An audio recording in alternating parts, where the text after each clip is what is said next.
So we could be looking at a second weekend of big protests across Russia despite the best efforts of the Kremlin as they try to scare and intimidate people. I would assume the powers that be would be afraid of a situation like the one we saw in neighbouring Belarus just last year. As is well known, Alexei Navalny, who was poisoned with military-grade Novichok in August of last year, has been a thorn in the side of the Russian government for many years. He was being treated in Germany after the poisoning, the attempt on his life. He returned to Russia recently where he was arrested. A makeshift court then orders him off to jail for 30 days. I understand they want to charge him with embezzlement and put him in prison for a few years. Last weekend's protests in response to his arrest were pretty big. Reports were saying maybe 800 people were detained, including Navalny's wife and some of his aides. I think they've arrested his brother as well. He's been in prison before, his brother. I don't think Putin is as unpopular as Lukashenko, the really heavy-handed response by Minsk to all the unrest there is something Russia will not want to repeat. However, the country has its problems right now, economic ones and the pandemic, of course. The authorities will naturally be worried about protests of this kind, with frustrations being aimed at the corruption of the state. The Indian Express Online pointed out in a recent article, Moscow doesn't want Navalny to act as a lightning rod for wider anger and frustration.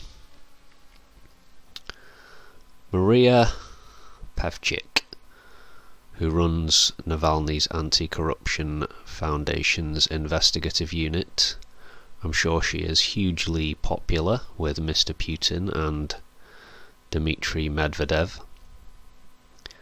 She released a video which no doubt many of you will have seen already on YouTube, called Putin's Palace: History of World's Largest Bribe, the subject of which is this enormous estate on the Black Sea, allegedly built for Putin, funded by friends of the Kremlin.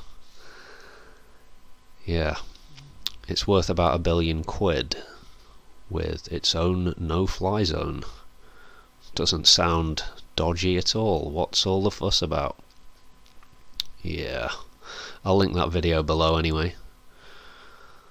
So, in Russia, TV and other traditional media is controlled directly or indirectly by the state, but social media, not so easy to control. TikTok, YouTube, Facebook, Twitter, viewed as potentially dangerous by the Kremlin. Social media can and has played a significant role in putting tens of thousands of protesters onto the streets. What can those in power do? Well, they threaten, they intimidate, and they fine people ridiculous amounts of rubles, or threaten to do so. And they've been using the media watchdog to ban posts which encourage, quote, minors to act illegally. That's an obvious appeal or attempt to achieve a certain kind of emotional response from the public.